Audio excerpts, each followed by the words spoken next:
This video is brought to you by Soundcore. We are halfway through 2023 and I decided to start a series of videos which I will initially do in the middle and at the end of each year where I'll show you tech items that left an impression. Fewer specs, more like reasons they make sense to me. I'm talking about devices and accessories which I always go back to and I'm eager to recommend. So let's get started with the first category, desk stuff. These are the recently released below speaker stands that come in the company's signature finishes, American walnut and oak wood. I love those stands and one of the main reasons for that is timeless design. No matter the type of speaker you go for or let's say, you upgrade along the way, the stands will always look amazing. If you pair them with something like the below shelf, for example, things get even better. Powder-coated steel, perfect tilted position, cork strips on the bottom to reduce unwanted resonance, rubber back strip to keep and protect the speakers in place, everything you might need. The stands support speakers up to 3 kilos that could be smaller in dimensions or larger as long as they can step properly on the stands. Mine are paired with the Edifier R1280DB bookshelf speakers which I talk about in my desk setup video which I'll link at the end of this one. The second item and the one that I always go back to is the LG Dual-Up monitor. This one-of-a-kind 16:18 aspect ratio display looked a bit awkward at first, I'm not gonna lie. But the more I use it, the more I saw how one-off it is. To understand what I mean, I'm going to give you an example. Over the years, I realized that a dual monitor setup works best for me as long as the secondary display is vertically oriented. It's great for working on documents, editing, and dealing with vertical content in general. With that in mind, I tried using 16:9 displays, of course vertically positioned, but even at a smaller 27-inch size, such monitors look weird. And I figured out why once I got the Dual-Up. As you can guess, the problem with a vertical 16:9 display is that it is too narrow. To illustrate my point, here's what a 16:9 displays if I were to work on a document or something else. And now here's what I see with the Dual-Up. The 16:18 ratio is far better for any sort of vertical content placement, plus it takes far less space vertically, allowing for enough space to utilize a shelf like the one I mentioned a minute ago. Although this particular monitor works great as a standalone display with all the built-in features, I/O and power delivery, I see it as the ultimate Robin to my Batman display. I pushed mine further to the side to reduce the amount of light I blast my eyes with on a daily basis as much as possible, and I put it to its paces only when the time comes. It's a very practical monitor which I try to move away from only to come back to it again. By the way, if you end up enjoying this video, subscribe because why not? Next up on my list is the Insta360 Link. This AI-powered 4K camera is so packed with features that will take me an entire video to showcase them all, but I've done a fair share of coverage on it so far, so instead I'll tell you why I won't be replacing it anytime soon. For starters, it's a small object that doesn't poke your eyes out when you sit in front of your desk setup. In fact, I completely forget it's there unless I power up the Mac, only to hear it waking up to greet me. Despite being so petite, however, this thing produces picture quality like no other webcam I've tested, and the next 2 points are the absolute kicker for me. First of all, this camera is on a gimbal, which is great because I can pace around the studio whenever I'm in a conversation with someone. Combined with my earbuds, this gives me the absolute freedom to just, conduct any sort of conversation without being locked and tethered to the desk, which I absolutely hate.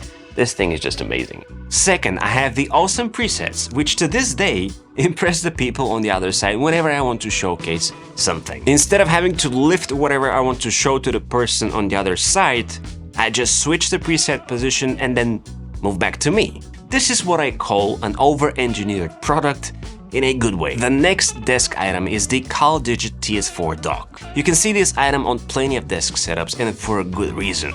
It's one of the most versatile docks, coming in with a total of 18 ports. Although I'm not a particular fan of the color, I appreciate how well it blends in, as it can be positioned either horizontally or vertically. All the important USB-C ports are located on the back, which allows for a clean front look. The power delivered to the laptop is 98 watts, and it's reserved for the computer, which is important to know as many other docks reduce that power output and distribute it depending on the additional accessories that are connected. Stepping away from the desk, let's talk EDC. These are the Soundcore Liberty 4NC. Before we get into specs, I have to say that aside from the recycled packaging, fantastic sound and the unique 3-in-1 single button design, the Liberty 4NC are by far one of the most comfortable pair of earbuds I have ever used. I can keep them in my ears for hours and zone out thanks to the adaptive 2.0 noise cancelling system that adjusts to the environment and ear canal in real time. The 11mm drivers combined with LDAC technology boast rich sound which can be tailored thanks to Soundcore's Hear ID, and combined with fully adjustable EQ and 22 presets results in a customization feast. If that's not enough, those bad boys have 10 hours of listening time on their own, and with the case 50. Aside from wireless charging, they support fast charging where 10 minutes will give you 4 hours of listening time. I can go on with fast pair and Bluetooth 5.3 multi-point connection, or the fact that you get 4 ear tips in the box, but I'll leave that pleasure to you. Shrink the noise with Soundcore Liberty 4NC by checking out the first link in the description below. Okay, so one of the few PC items that have always interested me is the Surface Pro 9 by Microsoft, and during Prime Day, I managed to grab the Surface Pro 9. I got the i7 processor with 16GB of RAM and 256GB of storage. I've never used Surface devices before, and I have to be honest, I'm kind of falling in love with it. Despite being a bit on the slow side compared to the M2 powered iPads, having a fully fledged operating system at my fingertips in this weight and size is very liberating. At 120Hz, the Microsoft Pen is super responsive and pleasure to use. So let's say I run out of storage. In that case, all I have to do is open the kickstand all the way back. And you see this little lid over here? I push it with my finger like this, and I pop this lid out and upgrade the SSD to something like, let's say, 1 TB. I know it's a bit old at this point, but let me know if you're interested in a dedicated review of the Surface Pro in the comments below, and also tell me if an iPad versus video makes sense. Another EDC item that I always keep in my pockets is this very inexpensive ESR wallet. Although I miss the propping positions of the Moft wallets, this ESR specifically in this color looks very sleek, making it a perfect companion to my black iPhone 14 Pro Max. You can think of it as an Apple wallet at a much lower price with a little twist. This little loop can be used as a grip, and this is what I use a lot. It fits about 3.5 cards, and for about 20 bucks, it's a no-brainer. Next up is the Nomad Charge Key, which actually just came out. I don't even have to think about it twice. This is a classic from the early days of the company, and it's a super compact charging cable in the form of a keychain, which is just clutch. In typical Nomad fashion, it's made from braided cable, metal housings, and magnetic tips that snap and stay snug to each other. It comes in 2 models, USB-C to USB-C and USB-C to Lightning. It supports fast charge up to 20 watts, and as with everything else, I'll be sure to leave it in the description below. This is my e-bike, and I have been using it a lot, especially now in the summer. And an invaluable part of it is this attachment right here, which is by Peak Design. This is actually the Creator Studio attachment, which uses a GoPro mount, which I can simply remove like this. But for the most part, I use it with the new Nomad line of cases in collaboration with Peak Design, which is this case right here. Now, it might look a bit bulky, but it's very lightweight. It has, I think, a 10-foot drop protection, and it's actually a very nice material that doesn't leave any fingerprints. But the coolest thing about this case is the fact that it not only supports MagSafe, but also the Peak Design technology, which allows me to attach the phone like this here, horizontally, or of course, vertically, and it's not going anywhere. It's very sturdy, and it's just awesome when writing because I can put in my map coordinates or address that I want to go to, and I don't have to worry about losing the phone. And this is the 14 Pro Max, by the way, which is a large phone and still stays in place, no problem. Another accessory that is an offspring of this collaboration between Nomad and Peak Design is this right here, which attaches magnetically to the back of the iPhone, and it stays in very sturdy, and it can be used as a tripod, for example, like this. Boom.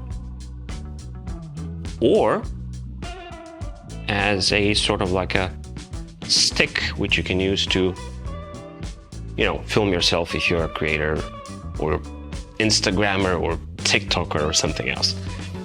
And when not in use, takes very little space, or it can be removed altogether. Another accessory that I've been using a lot is by Harbour London, which is this iPad sleeve, which is natural leather, and it gets better over time. I love it because it's super soft. And in it, I keep the iPad Pro, and I've been enjoying it a lot because I can toss in the Apple Pencil inside, as well as my, pocket EDC items whenever I want to travel light and not take any backpack with me. Mine in particular is before the Surface Pro 9, so I can't use it for it. But they do have a larger version which can accommodate the 12.9-inch iPad or something like the Surface Pro. I actually talk about this sleeve in my EDC video, which I'll link in the description below if you want to check it out. It's an item that costs a pretty penny, but it ages gracefully. Let's talk chargers. I have quite a few actually, but there are 4 that I enjoy using. The low-key brick that lives in my backpack is the Ugreen 140-watt charger, which is around as big as the 100-watt charger that comes in the 16-inch MacBook Pro. In fact, the MacBook Pro charger is still in the box, since something like this Ugreen charger provides a lot more power and versatility in roughly the same size. With it, I can charge all my daily devices without having to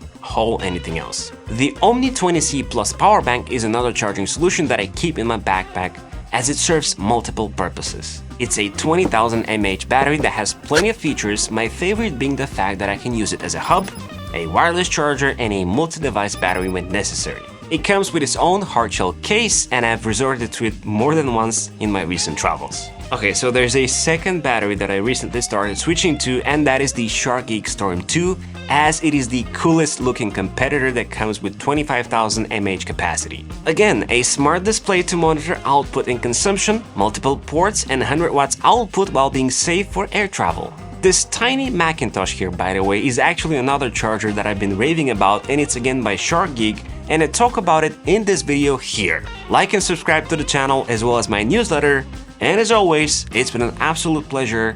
This is Z, over and out. That snap and stay snug to eat. That snap and stay snug. That snap and stay snug. That snap and stay. That snap and stay snug. That snap and stay snug. That snap and stay stuck. That snap and stay. That snap and stay snug. That snap and stay snug. What was it?